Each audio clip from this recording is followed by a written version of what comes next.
What if I told you the moment you're living right now, this very breath, is not random? What if every delay, every closed door, every silent prayer you whispered into your pillow was leading you here? You didn't click by accident. There's a message waiting for you in this story, a whisper from heaven tailored for your heart. And in the next few minutes, something inside you may shift forever. So stay. Let this moment speak.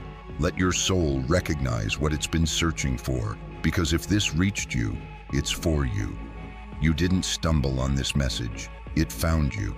And if you feel your chest tighten, your breath catch, or a strange chill sweep over your skin, that's not drama, it's recognition. You already know something is shifting. Something inside you knew before you clicked, before you scrolled, before you even opened your eyes this morning.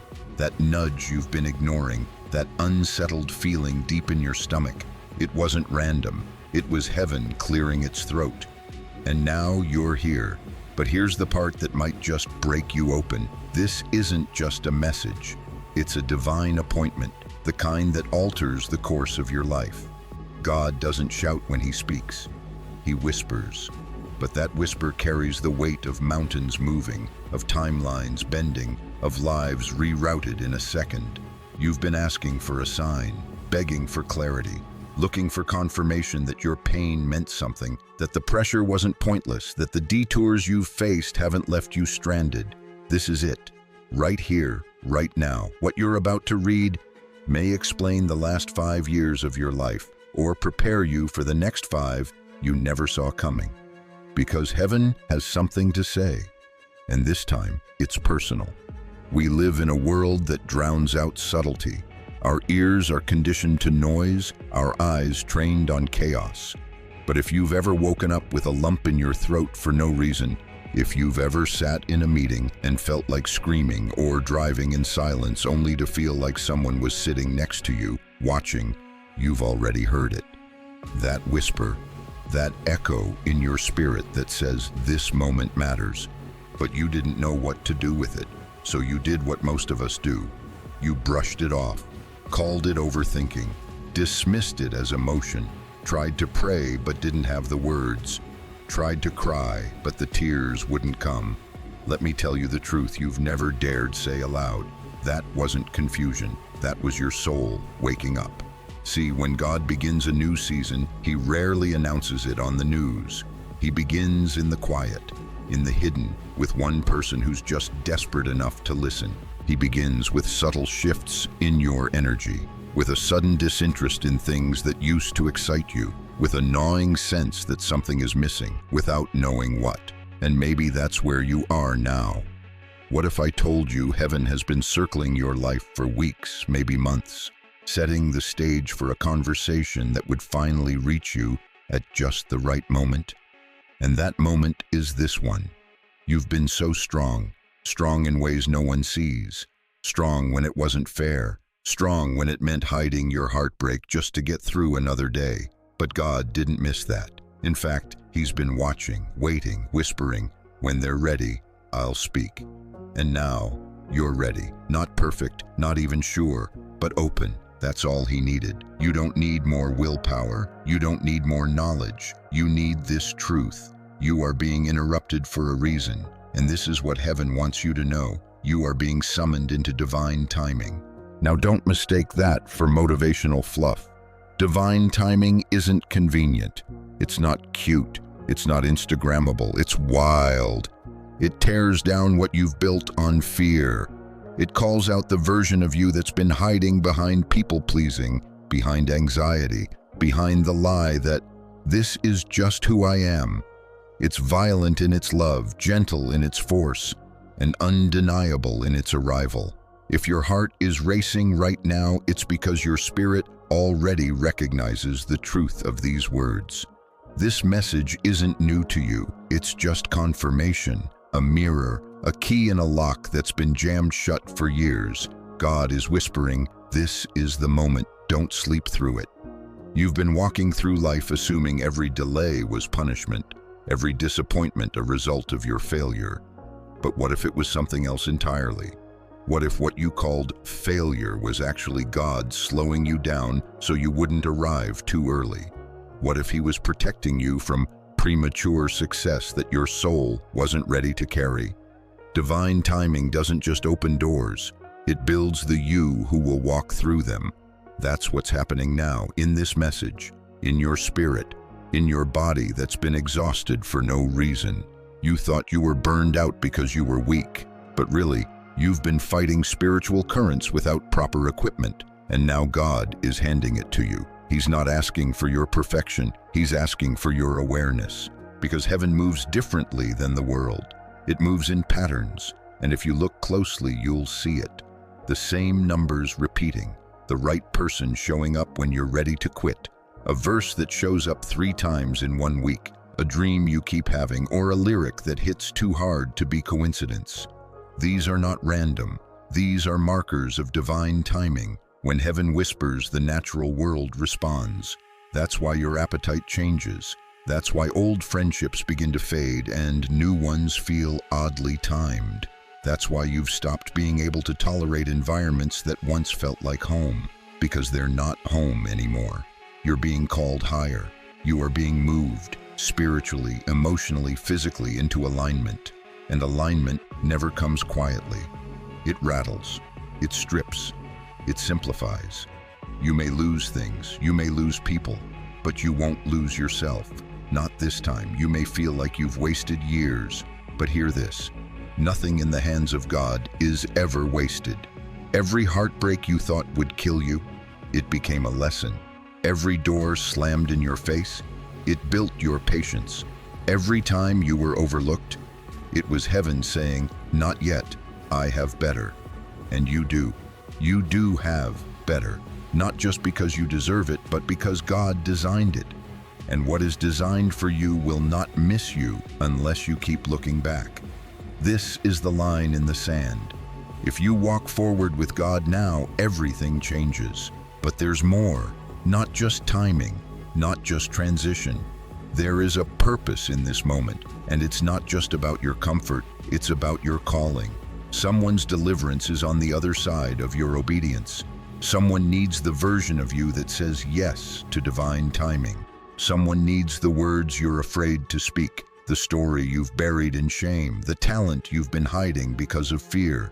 Someone is waiting on the other side of your healing. This isn't just about you, it's bigger. It always was. And maybe that's the part that scares you most. Because saying yes to divine timing means saying goodbye to comfort. It means saying yes to being misunderstood, to being stretched, to trusting when you're blindfolded. But it also means peace, deep peace, the kind you can't explain. It means confidence, not arrogance, but the quiet kind that comes from knowing you are exactly where you're meant to be. It means restoration, relationships that come back around in better form, habits that no longer control you, laughter that comes back like an old friend. And it means clarity, that thing you've been craving. The fog lifts, the knots loosen, the knowing returns. So the question isn't, is this real? It's, are you ready? Ready to stop pretending you're okay when you're aching inside.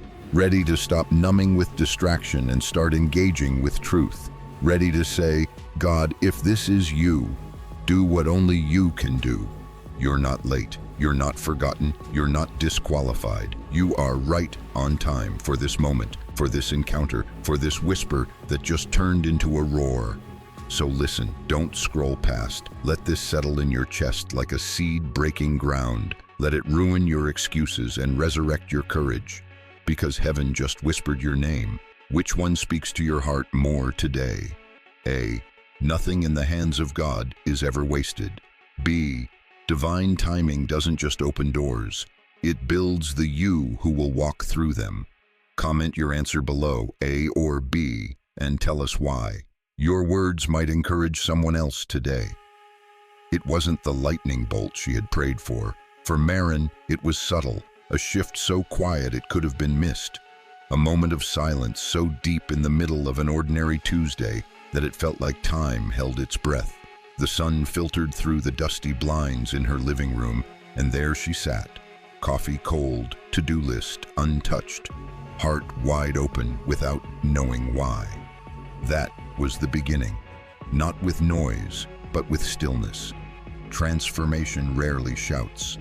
It whispers, and in that stillness, something sacred began to unfold, not just around her, but within her.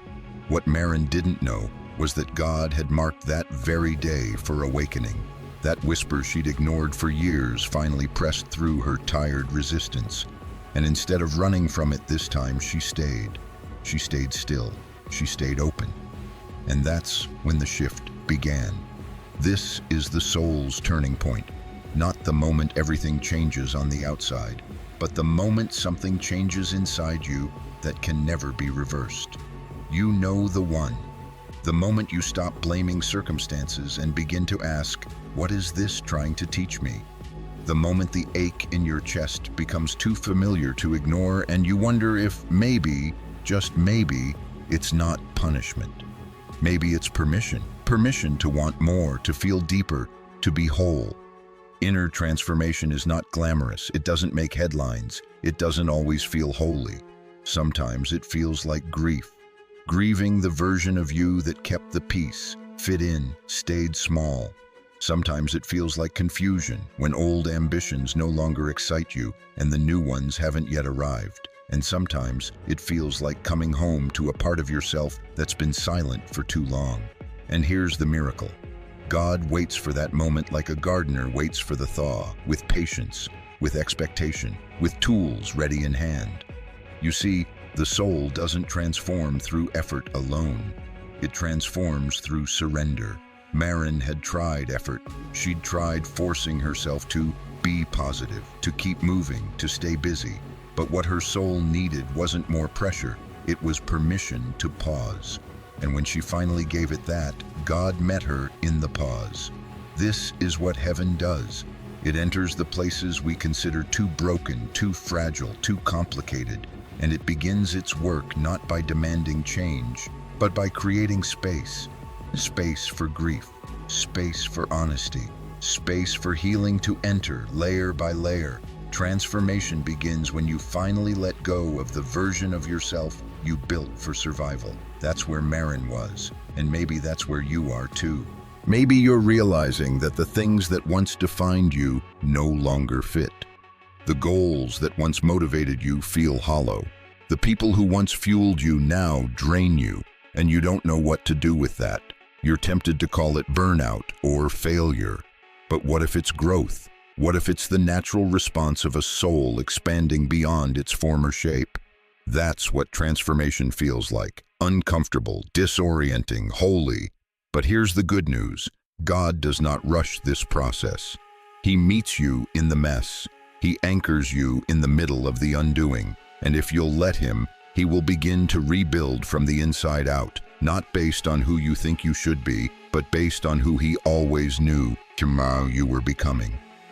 Maren didn't realize it then, but the moment she allowed herself to cry, really cry, for the first time in months, was the moment the old armor cracked. And when it cracked, light began to pour in. We often talk about breakthrough as something loud, something cinematic, but real breakthrough often looks like this. A deep exhale after holding your breath for too long. Saying no without apologizing for the first time. Waking up and not dreading the day. Laughing again without needing a reason. These are signs that your soul is turning, that healing is rising like a tide, that transformation has begun. But what does it look like to embrace it, to cooperate with what God is doing rather than resist it? It starts with honesty. God cannot heal the version of you you pretend to be.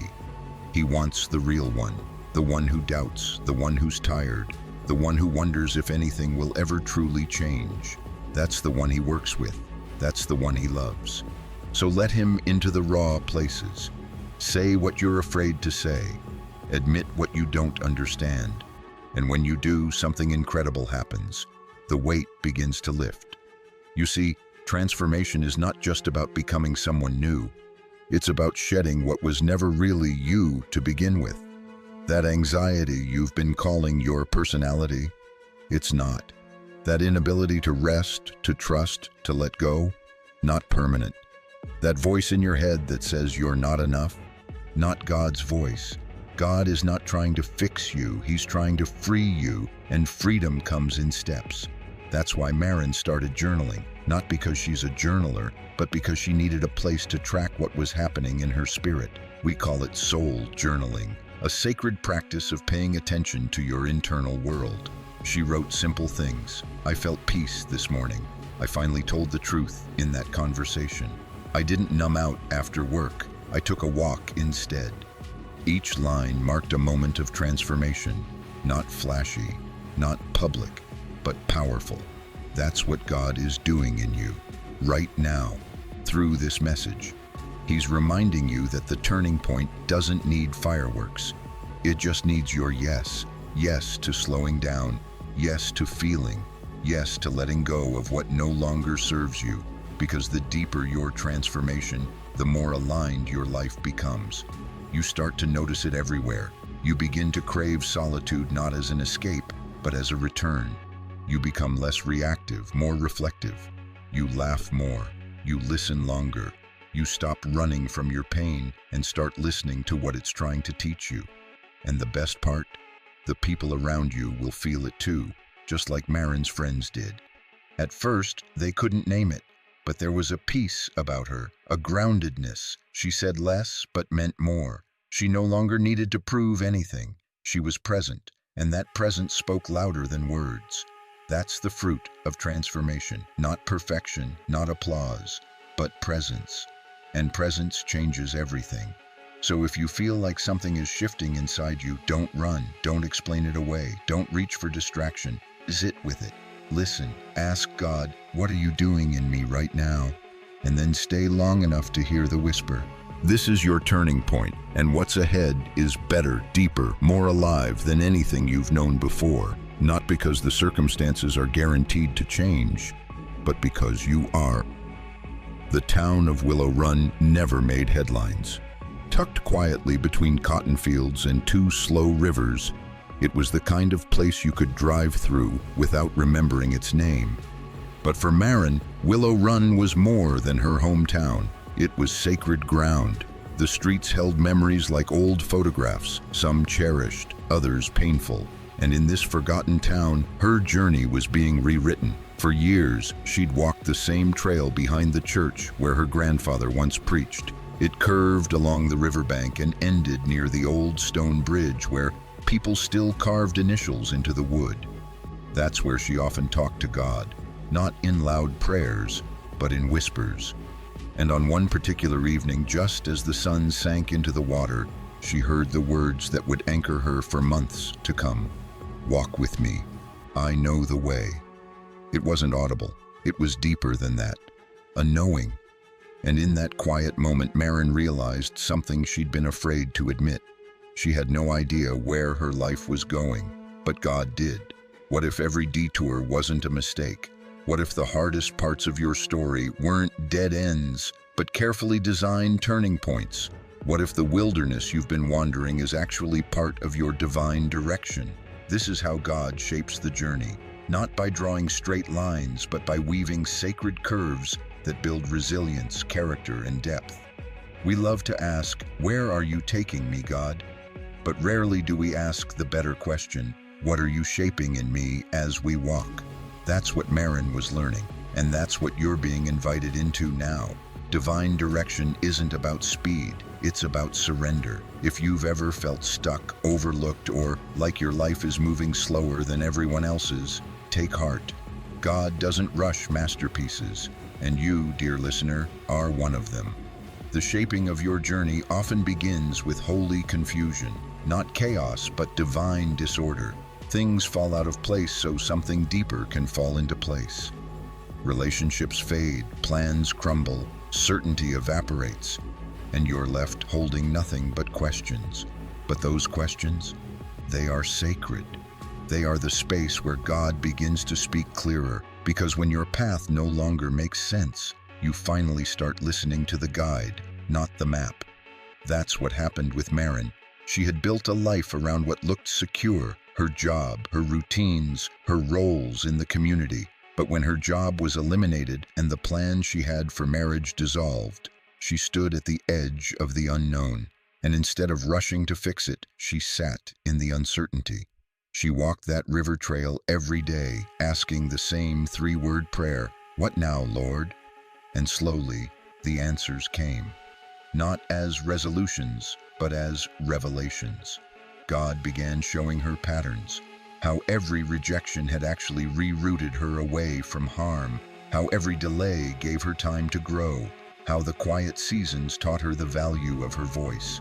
Her perspective began to shift. Instead of seeing life as a series of disappointments, she saw it as a sacred choreography. And suddenly the road behind her didn't look so random anymore. That's what happens when you walk with God. He doesn't always reveal the destination, but He always reveals your identity on the way. Because the journey isn't about getting somewhere, it's about becoming someone. And here's what you need to hear today. You are not behind, you are being built. Every hidden season is part of that. Every closed door, every long wait, every prayer you thought went unanswered. Each one was a holy hand shaping you from the inside. God doesn't waste pain, He repurposes it. He doesn't ignore confusion. He uses it to quiet your ego and amplify your trust. He doesn't just lead you to green pastures. He walks with you through the valleys that build spiritual muscle. And He does it all, not as a distant deity, but as a present companion. When God says, "Walk with me," it's not just about movement. It's about intimacy. It's about learning His rhythms, His voice, His pace. It's about choosing trust when logic fails, choosing hope when circumstances shout otherwise.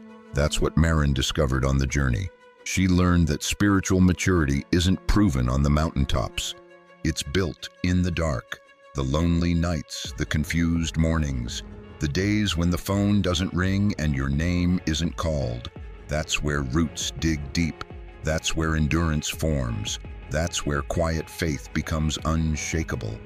And along the way, she began to notice something new. Holy patterns, little confirmations that she wasn't wandering aimlessly, but walking in sync with heaven. She began to see it in the timing of conversations, in the way Scripture met her where she was, in the song that played right when she needed it. These weren't coincidences.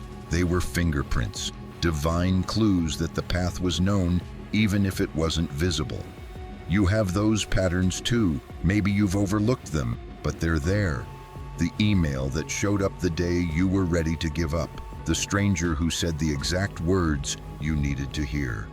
The opportunity that opened when you stopped striving. These are signs, not of luck, but of alignment. When you walk with God, your life becomes a canvas where heaven paints in layers. Some strokes are bold, like miracles or breakthroughs. Others are subtle, like new desires, restored calm, deep peace. But each one matters, and the key to seeing it clearly is slowing down. That's what changed everything for Marin. She stopped sprinting and started noticing. She let her feet find a slower rhythm. She began walking with her heart open, not her calendar full. And in that shift, God met her with clarity. Not a map of her entire future, but the next step. Just enough light for the moment, just enough strength for the day. And that's all you need too. You don't need to see 5 years ahead. You need to hear, "Walk with me," and believe that's enough. So wherever you are right now, confused, weary, hopeful, numb, know this. God is not trying to impress you with His power. He's trying to walk with you in relationship. He's not testing you, He's training you, because what He's building in you now will carry the weight of the calling that's coming next. You can't skip the shaping season, and if you do it right, if you walk with Him in the slow, the silent, the strange, you'll come out with a strength that's not shaken by applause or absence. You'll carry peace into every room. You'll speak less, but say more. You'll move with certainty, not just motivation. And you'll look back on this season with reverence, not regret, because you'll realize this wasn't a detour. It was the road, and you didn't walk it alone. It was never just about Marin. She realized that slowly, as the dust began to settle around her newly awakening soul. The transformation within her, the reshaping of her path, the quiet clarity that had begun to hum in her bones, none of it was meant to stop with her. She first noticed it one Sunday morning in Willow Run, in the back row of the small church she'd attended for years. For the first time, she wasn't there to be filled. She was there to pour out, not through a sermon or a spotlight, but with presence. A smile, a glance across the aisle that met someone else's sadness with understanding. It was subtle, invisible to most, but something in the atmosphere shifted. Because when someone who has been through fire walks into a room carrying peace, people notice, even if they don't know why. Marin had no official title, no stage, no business card with a tagline, but she had something more powerful, a soul aligned with heaven. And when someone is living aligned, their very existence becomes an invitation to healing. Maybe that's what you need to hear today, that your voice matters even if it's not loud, that your impact isn't measured by how many follow you, but by how many are changed after encountering you, that your life, yes, your ordinary unseen life, is sacred territory where God moves freely. You don't have to be influential to carry influence. What if the real measure of divine impact isn't how many listen to you, but how many feel seen after being near you? That's the kind of power God is awakening in you now. Not power for performance, power for presence, for purpose, for kingdom-level impact that doesn't need applause to be effective. Think about it. Who are the people who shifted your life the most? Chances are they weren't perfect, they weren't polished, but they were present, they listened, they spoke gently when you were breaking, they told the truth when you were hiding, they stayed when others left. That's the kind of influence heaven is cultivating in you. But it requires one thing, authenticity. God can't bless who you pretend to be. He blesses the one who shows up honestly, even if they're trembling. That's what Marin did. One conversation at a time, she stopped hiding her story. She began sharing, not in dramatic monologues, but in real-life moments. At the coffee shop, in the church kitchen, on the walking trail. She didn't always have the perfect words, but she had a redeemed perspective, and that was enough. Because people don't need perfect, they need real. One afternoon, she sat with a teenage girl named Ellie, who had been showing up alone to church. Ellie was quiet, guarded, but that day something cracked. Marin simply said, "I remember feeling like no one saw me too." And that was it.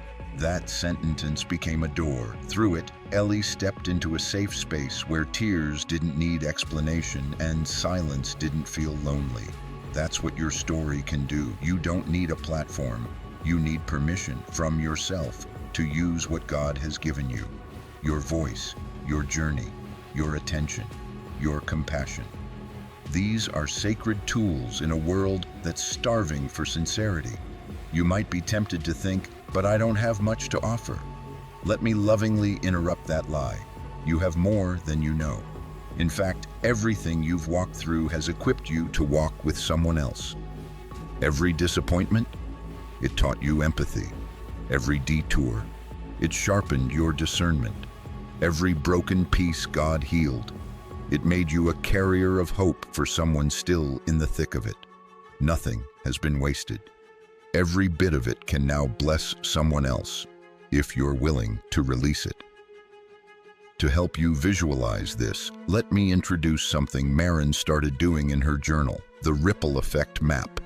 It's simple. She would draw a small circle in the middle of a blank page and write her name inside it. Then, around it, she drew other circles, each one representing someone in her life.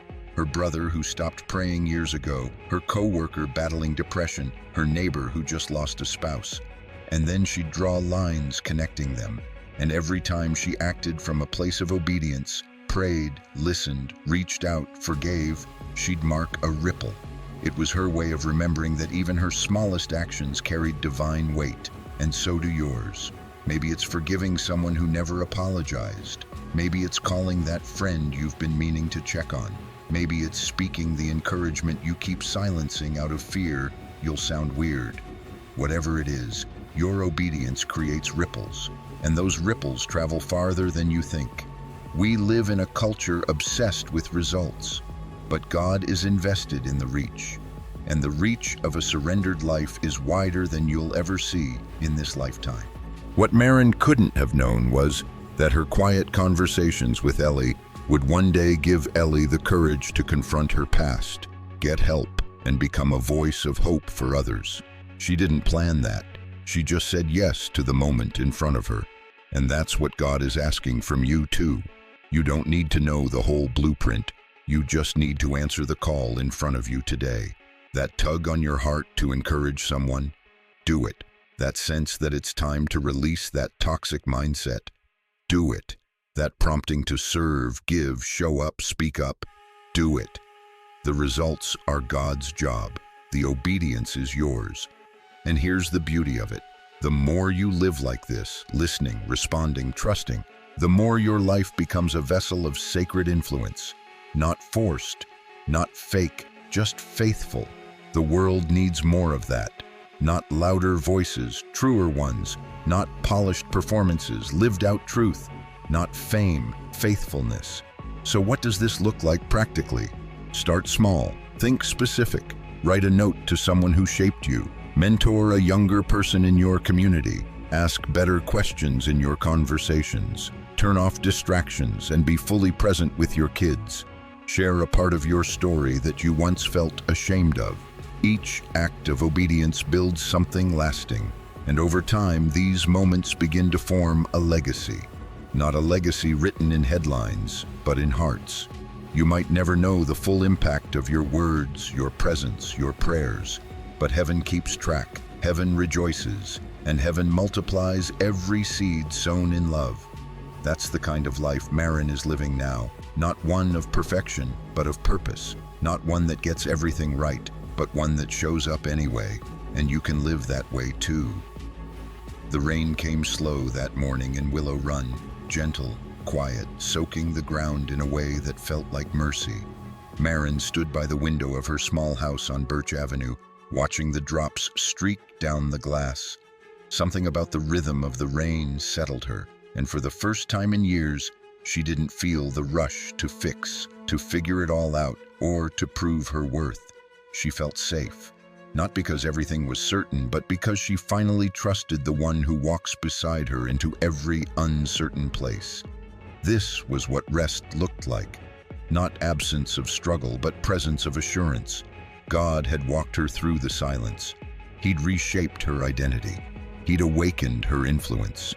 And now she stood in a space she never thought she'd reach, a future full of hope. But here's the truth no one tells you about hope. It's not something that always feels magical or inspiring. Often it begins as a whisper, a small decision to expect good, even when the past trained you to expect disappointment. That's what Maren was learning. Hope isn't passive. It's a posture, a stance, a quiet rebellion against despair, and it starts inside you. There's a moment when every heart must choose. Will I believe that God is preparing good, even when I can't see it? That question might feel far away if you're in the middle of a dark season. Maybe you're surrounded by noise, pulled in 10 directions, wondering if hope is still even available for people like you. Maybe your mind is loud, your emotions unpredictable, your sleep fractured. But listen, there is still hope. There is always hope, not because of your circumstances, but because of your source. God doesn't hand out cheap promises. He plants seeds that grow into strength. Maren remembered the days when anxiety was the loudest voice in the room, when her heart raced at the thought of the unknown and her mind spiraled through every worst-case scenario. And now, years later, she can say this with clarity. Peace didn't come all at once. It came in layers. It came every time I chose trust over panic. Every time I slowed down and said, God, I don't understand, but I'm not letting go of you. That's how the future is built, not with grand gestures, but with small, faithful choices. And rest is not a reward. It's a way of life that says, I don't carry this alone. Let's be honest, rest is hard in a world like ours. You're told to hustle, to prove, to keep up, but God invites you to something countercultural. He says, come to me, all who are weary, and I will give you rest. Rest isn't inactivity, it's alignment. It's confidence that your life is being held by steady hands, even when yours feel weak. It's waking up and knowing you don't have to earn your next breath. It's looking at tomorrow without flinching. It's setting down shame and picking up joy without apology. For Maren, this looked like creating rhythms that supported her soul instead of draining it. Morning walks without her phone, Sabbath days without guilt, meals shared with no agenda, journaling her thanks before bed, and most of all, praying short, simple prayers that reminded her who was really in charge. God, you go before me. God, this day is yours. God, thank you for holding what I can't.